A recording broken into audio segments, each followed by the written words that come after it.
গাছের পরিচর্যায় বোরন সারটা একটা খুব ভালো ভূমিকা নেয়।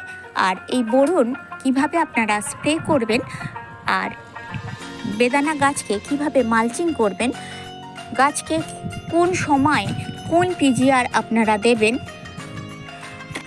কোন সময় কীটনাশক দিলে গাছ ভালো থাকবে, কোন সময় চায়ের লিকার ব্যবহার করলে গাছে অনেক ডালপালা আসবে।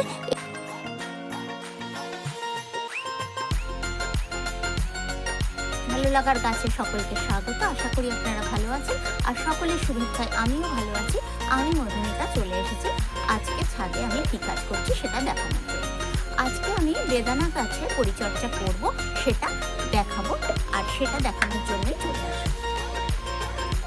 বেদানা গাছকে কী কী পরিচর্যা করতে হবে আর কী কী করলে আমরা অনেক পরিমাণে বেদানা পাবো, তাকে খাবার দিতে হবে আর তার সাথে সাথে ফাঙ্গাসাইড দিতে হবে আর পিজিআর দিতে হবে, এবং বেদানার ফুল ফল এগুলো এলে সেগুলোকে পরাগায়ন করতে হবে।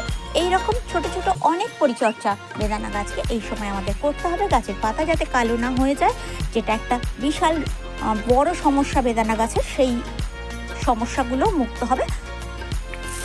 প্রথমেই বেদানা গাছের আগাছাগুলোকে আমি মুক্ত করে নিচ্ছি। যদিও এগুলো আগাছা না, এগুলো শুকনো পাতা। এগুলো শুকনো পাতাগুলোকে আমি পুড়িয়ে এই মাটির সাথেই মিশিয়ে দিচ্ছি, যাতে আমাদের কম্পোস্ট সারটা তৈরি হয়ে যায়। দ্বিতীয় পর্যায়ে আমি দেখাবো যে বেদানা গাছকে ছোট্ট করে একটা খুঁড়ে দিতে হবে।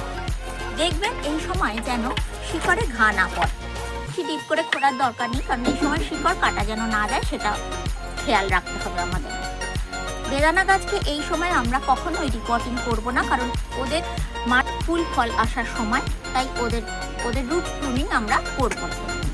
যাদের টবে আগাছা রয়েছে তারা অবশ্যই আগাছাটাকে মুক্ত করবে। গাছের নিচের দিকে কোনো ডাল কিন্তু রাখা যাবে না। এবারে গাছের যে শুকনো শুকনো ডালগুলো রয়েছে, সেই শুকনো ডালগুলোকে আমরা কেটে সফট প্রুনিং করে দেবো। এই সময় হার্ড প্রুনিংয়ের কোনো প্রয়োজন নেই, গাছ ভর্তি ফুল, সেটা আপনারা দেখতেই পাচ্ছেন। এই যে গাছের শুকনো শুকনো ডালগুলো রয়েছে, এগুলোকে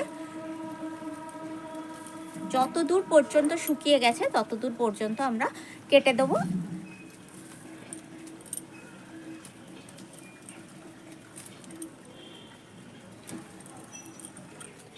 আর ডগার দিকের ডালগুলো, যেগুলো একটু পাতাগুলো মলিন হয়ে আছে, সেগুলোকেও আমরা ছোট করে প্রুনিং করে দেবো। গাছকে ঝোপালো করতে এই ছোট ছোট প্রুনিং অবশ্যই দরকার, আর গাছ যত ঝোপালো হবে ততই আমরা ফল অতিরিক্ত বেশি পাবো। তবে যে ডালের ফুল বা ফল এসে গেছে সেই ডালটা নিয়ে কোনো রকম কারসাজি না করাই ভালো।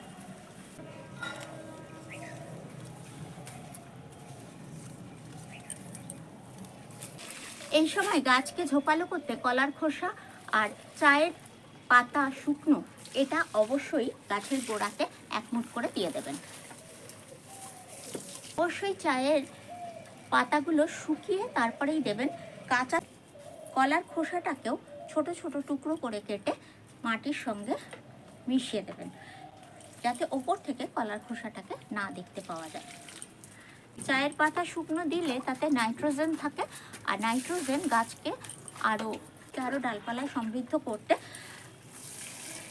সাহায্য করে। আর কলার খোসা পটাশের কাজ করে, সেটা তো আপনারা জানেন। আর পটাশ এই সময় দরকার, কারণ ফল ফুল এগুলো আনতে পটাশের ভূমিকা অনস্বীকার্য।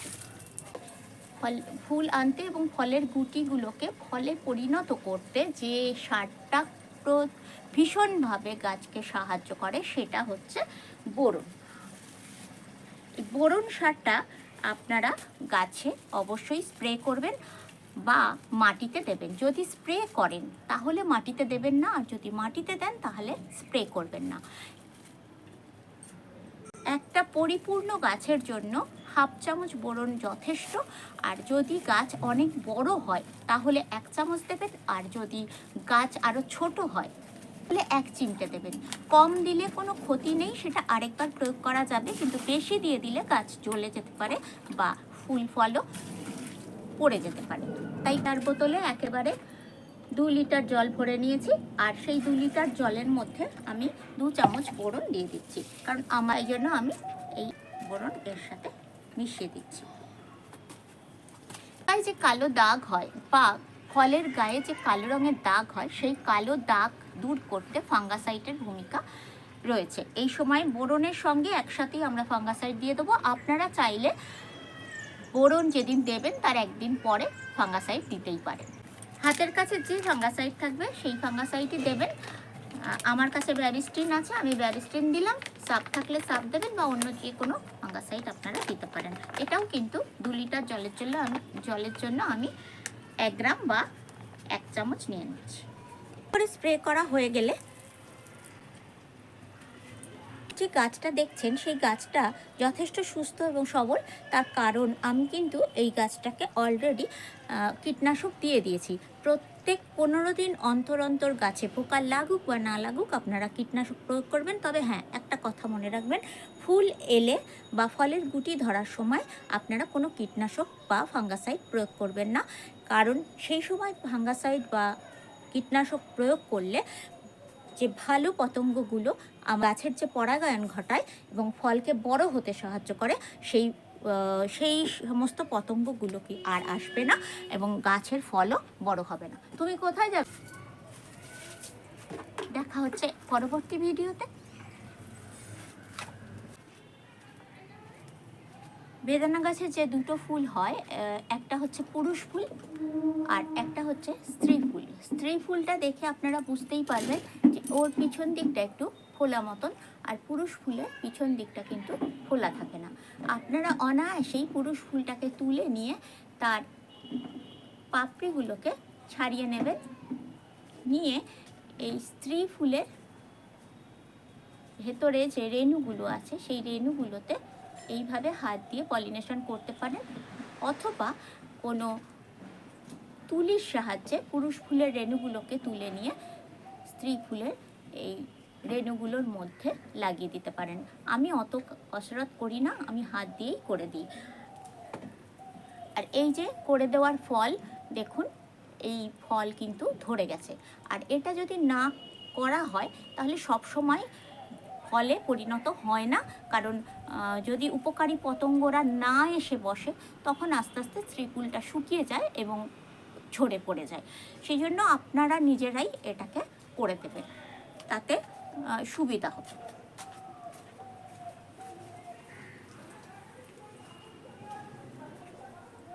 যত বড় হবে ততই কিন্তু গাছকে খাবার দিয়ে যেতে হবে, তাই বলে প্রতিদিন না, 10 দিন অন্তর অন্তর গাছকে বিভিন্ন ধরনের খাবার দিতে হবে।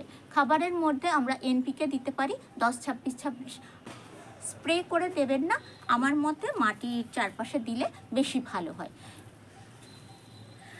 ও হ্যাঁ, আরেকটা কথা আপনাদের বলা হয়নি, আমি এই সময় ফাঙ্গাসাইড বা বোরনটা স্প্রে করলাম আপনাদের সুবিধার্থে। এটা কিন্তু ঠিক সন্ধে নামার সাথে সাথে আপনারা স্প্রে করবেন, তখন আপনার গাছ পরিপূর্ণ ফুলে ভর্তি হয়ে যাবে। 1-2টো ফুল আসলে নয়, পরিপূর্ণ ফুলে ভর্তি হয়ে যাবে। তখন আর নাইট্রোজেন জাতীয় সার আপনাদের দেওয়ার দরকার নেই। আপনারা চাইল্ড লিকারের ছাড়াও খোল পচা জল দিতে পারেন। গাছের গোড়াকে সবসময় ভিজিয়ে রাখতে হবে। গাছের গোড়া যেন খুব বেশি শুকনো না হয়, গাছের গোড়ায় যেন ময়েশ্চার থাকে। আর শুকনো পাতা দিয়ে গাছের গোড়াটাকে মালচিং করে রাখতে হবে। আপনারা সেটা শুকনো পাতা দিতে পারেন, খড় দিতে পারেন, অথবা খবরের কাগজ দিয়েও মালচিং করে দিতে পারেন। গাছের গোড়ায় শুকনো পাতা দিয়ে মালচিং করে দিলাম, এতে করে মাটিটা সবসময় ময়েশ্চার থাকবে। আর মাঝে মাঝে এই শুকনো পাতাগুলোকে চেঞ্জ করে দেবেন। আর দেখবেন যে শুকনো পাতার মধ্যে যেন কোনো রকম পোকা অথবা কোনো রকম পিঁপড়ে না আসে।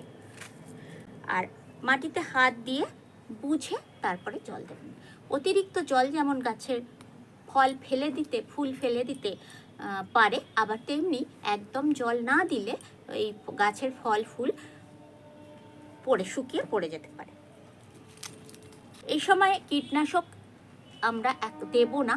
কীটনাশক যখন দেব সেটা হচ্ছে ফলটা আরেকটু বড় হলে, সেই সময় আমরা কাকা স্প্রে করে দেবো। আমি কাকাটাই ব্যবহার করি, তাই কাকাটাই আপনাদের দেখালাম। আপনারা যদি অন্য কোনো কীটনাশক দিয়ে থাকেন দিতে পারেন।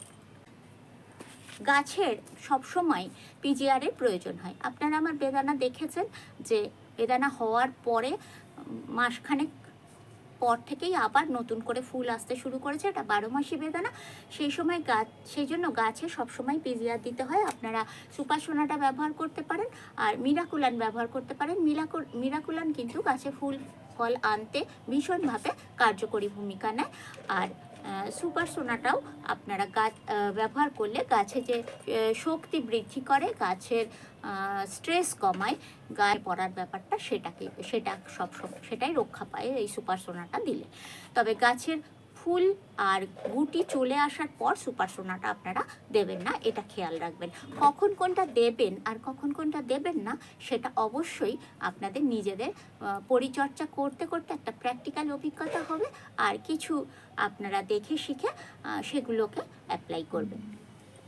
ভিডিওটি ভালো লাগলে অবশ্যই একটা সাবস্ক্রাইব করবেন, পাশে থাকা বেল বটনটা অন করে দেবেন, তাহলে নোটিফিকেশনগুলো আপনাদের কাছে চলে যাবে। আর একটা লাইক করবেন, বেশি বেশি করে শেয়ার করে দেবেন। ভালো থাকবেন, সুস্থ থাকবেন। দেখা হচ্ছে পরবর্তী ভিডিওতে।